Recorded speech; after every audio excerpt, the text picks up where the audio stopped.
boîte mobilité dédiée à l'optimisation de l'offre de transport collectif dans les MRC et les municipalités. Le transport collectif joue un rôle important dans l'aménagement du territoire et la mobilité durable. Contrairement au mode actif, il permet de desservir de vastes zones et de relier efficacement les générateurs de déplacement. Il constitue ainsi la colonne vertébrale d'un cocktail transport de mobilité durable. Par définition, le transport collectif regroupe un ensemble de modes de déplacement qui permettent de transporter simultanément plusieurs personnes dans un même véhicule, qu'il s'agisse d'autobus, de minibus, de trains ou encore de taxibus. Des trajets et des horaires connus à l'avance par les usagers sont souvent planifiés. Le transport collectif peut prendre plusieurs formes. Bien qu'elles ne soient pas toutes organisées par les municipalités, chacune des formes doit être prise en compte lors du processus de planification. Transport adapté. Toutes les municipalités au Québec sont dans l'obligation d'offrir un service de ce type, que la municipalité soit ou ne soit pas desservie par une société de transport ou un autre organisme de transport collectif. Il s'agit d'un service de transport de responsabilité municipale adapté aux besoins des personnes vivant avec des limitations. L'admissibilité au transport adapté est déterminée selon des critères préétablis par le ministère des Transports et de la Mobilité durable du Québec. Ce type de service est opéré sans arrêt prédéterminé. Transport par autobus ou minibus. C'est généralement le modèle qui vient en tête lorsqu'on pense au transport collectif, avec ses trajets fixes, ses horaires préétablis et sa tarification connue. Transport à la demande. À mi-chemin entre un service d'autobus traditionnel et les taxis, il s'agit d'un service flexible qui dessert une zone plutôt qu'un trajet fixe. L'itinéraire et l'horaire s'ajustent en fonction des réservations faites par les usagers, que ce soit par téléphone, par une application mobile ou en ligne. Plusieurs passagers peuvent être regroupés dans un même trajet si leurs déplacements concordent. À titre d'exemple, la ville de Victoriaville a choisi de déployer un réseau 100% à la demande pour les déplacements sur son territoire. Transport rémunéré de personnes par automobile. Le transport rémunéré de personnes par automobile est une activité où une personne utilise son véhicule pour transporter d'autres individus en échange d'un revenu, même minime. Au Québec, cette pratique est régie par la loi concernant le transport rémunéré de personnes par automobile depuis le 10 octobre 2020 et encadre des services comme ceux des plateformes numériques Uber ou Lyft, ainsi que les taxis. Accompagnement transport bénévole.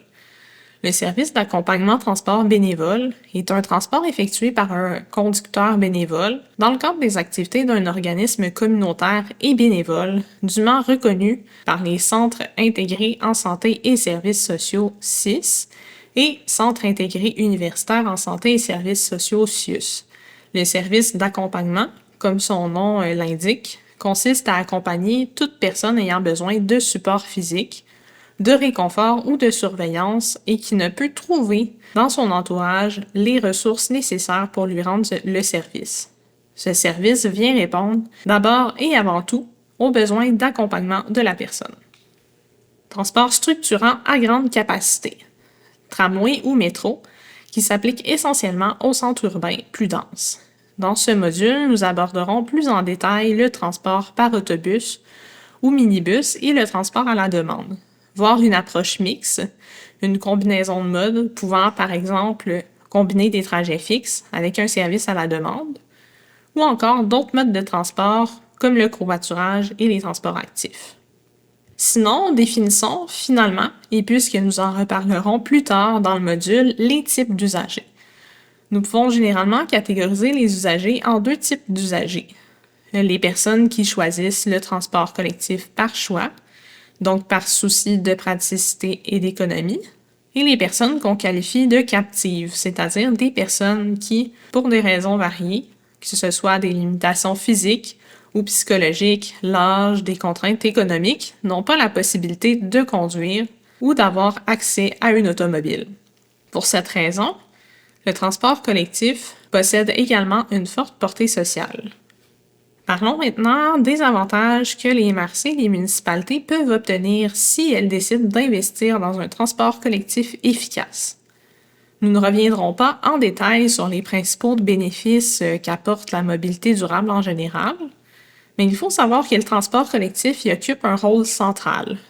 Le transport collectif étend considérablement l'accessibilité au territoire comparativement au mode actif, et celui-ci agit comme la colonne vertébrale d'un cocktail de transport axé sur la mobilité durable. Spécifiquement, le transport collectif est efficace puisqu'il permet un meilleur usage de l'espace, donc il nécessite moins d'espace que les infrastructures automobiles, un meilleur usage des ressources, une seule personne conductrice pour plusieurs personnes, et contribue fortement à la réduction des gaz à effet de serre par la réduction du parc automobile. Il permet à une municipalité de faire sa croissance économique sans générer des externalités négatives, comme le volume de la circulation. D'autant plus, il favorise généralement un développement plus durable et compact, ce qui permet la préservation des milieux naturels ou agricoles. Pour les usagers, les avantages sont nombreux. Fiabilité, tranquillité d'esprit face aux conditions routières, en hiver notamment, et l'entretien automobile, possibilité de transformer le temps de déplacement en moment de repos pour certains, de productivité pour d'autres, et surtout des économies substantielles. Par exemple, en évitant le besoin d'acheter une seconde voiture pour un ménage. Sur le plan social, le transport collectif joue un rôle majeur, même si l'espace n'est pas un enjeu dans votre municipalité, puisqu'il garantit un accès équitable aux opportunités présentes sur le territoire, que ce soit les études, les emplois, les loisirs ou les services notamment. Il contribue directement à l'inclusion des étudiants, des travailleurs provenant de l'extérieur que vos entreprises recrutent, ou encore les personnes aînées. Avec les bénéfices que nous venons de survoler, nous constatons rapidement que les bénéfices du transport collectif ne se limitent pas aux grandes villes. Ils sont tout aussi pertinents dans les petites et moyennes municipalités. Cela dit, déployer ou faire la refonte d'un service de transport en région représente souvent un défi de taille. C'est aussi une réalité dans les centres urbains, mais on le remarque plus en région étant donné les grands espaces. Il faut dire que le Québec hérite d'un long passé où l'environnement bâti a été planifié principalement en fonction des déplacements automobiles. En conséquence, le tissu urbain est souvent peu dense, de longues distances sont à parcourir entre les origines, donc les résidences et les destinations, les commerces, les services et les emplois. Or, le transport collectif a une efficacité optimale lorsqu'il dessert un milieu compact, donc avec des distances plus courtes, à usage mixte, donc avec une bonne répartition entre les points d'origine et de destination, et doté d'une densité minimale de population. Au-delà des contraintes d'aménagement, un autre enjeu important est lié aux normes sociales et aux perceptions. L'idée que le transport collectif soit réservé aux personnes à faible revenu ou aux étudiants, les fameux usagers captifs dont on parlait tout à l'heure, existe aussi dans les grandes villes, mais les plus persistantes en milieu régional. Cela s'explique par le fait que, globalement, peu d'investissements ont été faits dans l'offre de services. Le transport collectif est souvent perçu négativement, notamment en comparaison avec la performance et la spontanéité de l'automobile. Changer ces représentations sociales pour favoriser un changement de comportement est donc un défi à part entière que nous avons déjà abordé dans le module 2. Dans le présent module, nous concentrerons plutôt notre attention sur des facteurs de planification concrets adaptés aux réalités régionales. La gouvernance en transport collectif est tellement diversifiée qu'elle peut apporter de la confusion dans les rôles et responsabilités de chacun de ses paliers. Le transport collectif, au Québec, se divise en 3 paliers de gouvernance, ayant chacun une vision et une mission différente dans la mise en place, la gestion ou l'organisation du transport collectif. Le palier de gouvernance stratégique, le palier de gouvernance tactique, le palier de gouvernance opérationnelle. Il est important de bien définir les rôles et les responsabilités de chacun des paliers afin d'optimiser la gestion des services et d'éviter l'ingérence.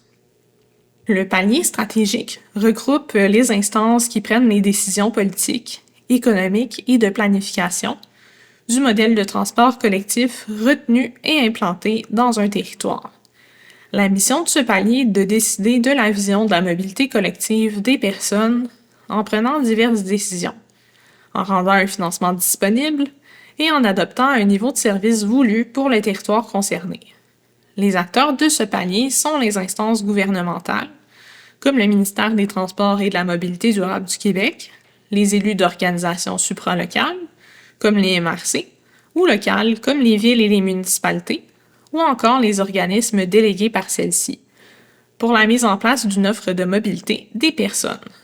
Les acteurs de ce palier ont plusieurs rôles visant à encadrer l'offre de mobilité collective des personnes. Définir une vision et une mission, rendre disponible un financement du transport collectif, prendre une décision de planification et d'organisation, choisir et encadrer les organismes de gestion des réseaux, soit le palier organisationnel. Par ailleurs, par rapport aux déclarations de compétences et aux ententes intermunicipales, une MRC peut, par règlement, déclarer sa compétence à l'égard des municipalités locales dont le territoire est compris dans le sien, et ce, relativement à tout ou partie du domaine du transport collectif des personnes. Une municipalité locale, à l'égard de laquelle la MRC a déclaré sa compétence dans ce domaine, ne peut exercer son droit de retrait. Une municipalité, que ce soit une municipalité locale ou une MRC, peut s'entendre avec d'autres municipalités dans le cadre d'une entente intermunicipale en matière de transport collectif. Elles peuvent, par exemple, constituer une régie dont le mandat serait d'offrir un tel service. Le palier tactique regroupe les instances qui mettent en œuvre et gèrent l'organisation de l'offre de mobilité de personnes. Il inclut les services de répartition et les organismes de gestion, autorités organisatrices de transport ou AOT. Dans les centres urbains, c'est souvent les sociétés de transport, par exemple la Société de transport du Saguenay. En milieu régional, on rencontre souvent des OBNL qui occupent ce palier, sinon ce sont des organes, des MRC au sens où l'organisation du transport est prise en charge par des employés municipaux ou des MRC. Les acteurs de ce palier ont plusieurs rôles visant à organiser l'offre de mobilité collective de personnes. Offrir une expertise d'organisation et de planification pour appuyer le palier stratégique, développer une expertise de mise en place de l'offre, proposer les outils de production de l'offre de mobilité de personnes. Le palier opérationnel regroupe les instances qui produisent les outils et les services de prestation de transport relatifs à l'offre de mobilité de personnes. Bien entendu, les différents fournisseurs de services ont la responsabilité d'honorer les contrats qui les lient à l'organisation. Fait intéressant à noter, les MRC ou municipalités peuvent être propriétaires des véhicules, des autobus par exemple, mais ne peuvent pas les opérer pour du transport collectif. Cette dernière doit effectivement avoir une entente liée par un contrat avec un transporteur. Les transports peuvent appartenir à l'une des catégories suivantes: un organisme public de transport collectif, un titulaire de permis de transport par autobus, un titulaire de permis de taxi ou un regroupement de titulaires de permis de taxi, ou un transporteur scolaire. Pour plus de précision en ce qui concerne la gouvernance, je vous invite à consulter la section Transport collectif du guide La prise de décision en urbanisme que vous retrouverez sur le site du gouvernement du Québec. Le montage financier de votre projet de transport collectif va être l'un des aspects les plus déterminants pour planifier votre réseau. Il faut savoir d'emblée que le budget sera principalement dominé par les coûts d'opération, donc des dépenses d'exploitation, plutôt que les coûts d'infrastructure, les dépenses d'immobilisation. C'est le coût de la main-d'œuvre qui explique cela. C'est le cas dans les centres urbains, mais encore plus en milieu régional, étant donné que les infrastructures dédiées au transport collectif sont moins importantes, achats de terrain, stations d'autobus, voies réservées, véhicules, et que les distances parcourues par les véhicules sont aussi plus importantes.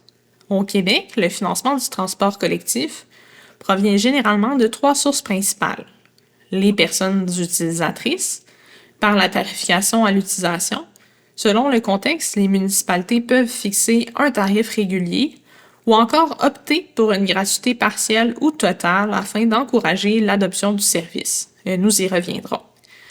Les municipalités, par un montant dédié au transport collectif dans leur budget municipal, elles peuvent d'ailleurs bonifier leurs moyens en mettant en place des mesures d'écofiscalité, par exemple tarification du stationnement, contribution pour le transport collectif sur l'immatriculation des véhicules ou taxe sur l'essence. Certaines municipalités concluent aussi des ententes avec de grands générateurs de déplacement, comme un établissement d'enseignement ou un employeur, qui verse un montant annuel pour garantir la desserte de leur site. Les subventions gouvernementales, tant au palier provincial que fédéral, plusieurs programmes offrent des enveloppes pour soutenir le développement ou l'exploitation du transport collectif, ou encore la mise en place de projets pilotes. Le programme d'aide au développement du transport collectif, PADTC, du gouvernement du Québec est probablement la plus importante à considérer. Je vous présente ici plusieurs exemples de services de transport collectif en milieu régional. Je vous invite à cliquer sur pause sur la vidéo, puis à visiter les sites web des organismes qui retiennent votre curiosité. Vous pourrez y découvrir leur offre de services et pour la plupart, vous avez accès à leur rapport annuel qui présente leur mode de fonctionnement, leur vision, leurs sources de financement et leur bilan d'achalandage. À l'échelle intermunicipale, d'abord, la Régime ou Régie intermunicipale de transport Gaspésie-Île-de-la-Madeleine.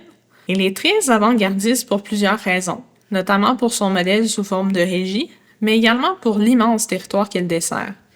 Son offre s'étend effectivement sur les 5 MRC de la Gaspésie et sur la communauté maritime des îles de la Madeleine, couvrant plus de 20 000 km² pour une population de 90 000 individus.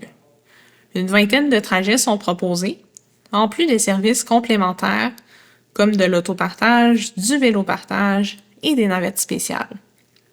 La Régie de transport du Bas-Saint-Laurent ou RTBSL. Au moment où cette capsule vidéo est produite, la région du Bas-Saint-Laurent planifie actuellement la mise en place d'un service de transport collectif, également sous un modèle de régie intermunicipale, mais adapté à ses réalités locales. Il est prévu que la RTBSL assure une liaison régionale entre les villes et municipalités, mais que les services de transport locaux continuent d'assurer la desserte à l'échelle locale. Cela montre que, même si le modèle de gouvernance semble titanesque à mettre en place, il peut quand même être flexible et s'adapter. Je vous invite à suivre les développements du projet. À l'échelle régionale, maintenant, voyons le modèle de la Corporation de transport collectif et adapté de la MRC de Masquinongé, ou CTCAM. La CTCAM se distingue par son modèle d'entente avec des partenaires transporteurs, taxis collectifs ou autobus, qui permet d'optimiser les places disponibles. Elle exploite également le circuit de ville de Louisville, un service local qui effectue 7 boucles par jour, les jeudis, les vendredis et les samedis. Le Plus Mobile dessert les MRC de la Côte-de-Beaupré et de l'île d'Orléans. Il a d'ailleurs choisi la gratuité complète depuis 2021, le tout grâce à une entente avec un partenaire financier pour inciter la population à emprunter son service. Mobilité collective Charlevoix, opérée par l'OBNL Corporation de mobilité collective de Charlevoix, offre des dessertes inter-MRC, intra-MRC ainsi que des dessertes locales à l'intérieur des villes-centres que sont Clermont, la Malbaie et Baie-Saint-Paul. Pour 2022, l'OBNL a réalisé une refonte de sa desserte. Celle-ci fut intéressante à suivre car la démarche a été faite en collaboration avec le milieu, notamment en impliquant les générateurs de déplacement et le milieu touristique. Flexi Mobilité Rurale. Bien que ce service se trouve à l'extérieur du Québec, il est tout près, étant situé dans la péninsule acadienne au Nouveau-Brunswick. Il s'apparente à ce qu'on peut retrouver dans plusieurs régions du Québec. Flexi Mobilité Rurale offre 3 trajets sur réservation par application au site web, en boucle de 6h30 à 18h30. Cela permet une offre locale dans les villes de Tracadie, Caraquet et Shippagan, tout en ayant un point de connexion permettant de voyager d'une ville à l'autre. Un service de transport bénévole est également compris dans l'offre de service. À l'échelle locale, maintenant, le Citébus à Rimouski. Ce réseau comprend 5 circuits avec une fréquence de passage d'environ 30 minutes. La Société des transports de Rimouski a d'ailleurs procédé à une refonte complète de son réseau en 2023. Une capsule exemple inspirant dans ce module reviendra plus en détail sur cette démarche. Finalement, Victo à Victoriaville. En plus du transport collectif régional organisé par sa MRC, Victoriaville propose pour sa desserte locale un service de taxibus sans trajet fixe, fonctionnant sur réservation via application mobile. Les usagers peuvent réserver leur déplacement à court terme, soit jusqu'à 45 minutes à l'avance.